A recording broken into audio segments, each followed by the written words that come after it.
Assalamualaikum warahmatullahi wabarakatuh. Halo anak-anak, berjumpa lagi dengan Ustazah Tika di pembelajaran biologi. Kali ini kita akan belajar materi transport membran, utamanya pada salah satu jenis transport yaitu osmosis. Tujuan pembelajaran kita kali ini yang pertama adalah menjelaskan pengertian osmosis dan yang kedua menganalisis mekanisme terjadinya osmosis melalui membran sel dari hasil percobaan. Anak-anak, pernahkah kalian makan rujak? Pernah. Oke, dan pernahkah kalian mengamati peristiwa apa yang terjadi pada rujak tersebut? Belum, Ustazah. Oke. Coba amati, Ustazah punya satu piring buah yang sudah terpotong kecil-kecil. Nah, setelah ini Ustazah akan mencampurkan buah ini dengan sambal rujak. Nah, setelah ini Ustazah akan mendiamkannya selama 10 menit.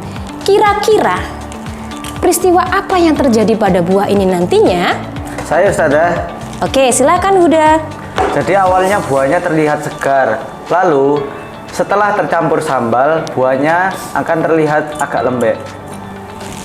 Sekarang coba kita lihat bersama apa yang terjadi pada buah ini. Nah, adakah muncul suatu pertanyaan dari benak kalian setelah mengamati rujak ini? Saya Ustazah. Oke, silakan Fadil. Kenapa sambal yang ada di rujak itu jadi lebih encer ya Us? Betul sekali. Kenapa sambal pada buah rujak ini menjadi lebih encer? Ada yang tahu penyebabnya? Tidak tahu, Ustazah. Baik, sebelum menjawab pertanyaan dari teman kalian tadi, Ustazah minta kalian untuk mencari informasi. Kalian bisa menggunakan buku kalian untuk membaca informasi, kemudian bisa menggunakan HP kalian untuk browsing di internet dan melihat YouTube terkait dengan pengertian osmosis. Setelah itu, silahkan kalian menulis hasil kerja kalian di buku kalian masing-masing.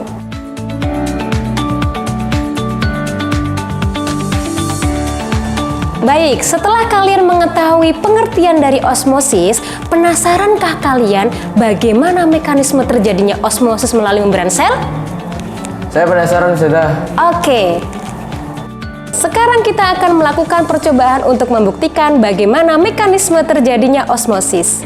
Dan perhatikan, di sini Ustazah sudah menyiapkan semua perlengkapan buat kalian melakukan percobaan nanti. Perhatikan di sini, Ustazah juga sudah menyiapkan 2 larutan garam. Yang pertama adalah larutan garam 0% dan yang kedua adalah larutan garam 10%. Setelah itu, silakan kalian membuat preparat sayatan daun rudis color secara membujur sebanyak 2 preparat. Nah, dan berikan nanti preparat tersebut kode, yaitu kode A sama kode B.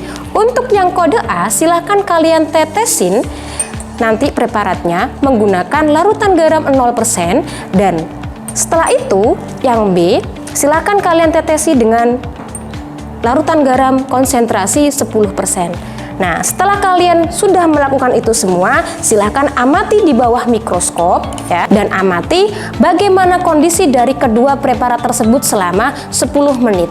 Nah, nanti ketika kalian melakukan percobaan ini, Ustazah juga akan menilai kinerja kalian selama bekerja bersama kelompok. Oke, let's go!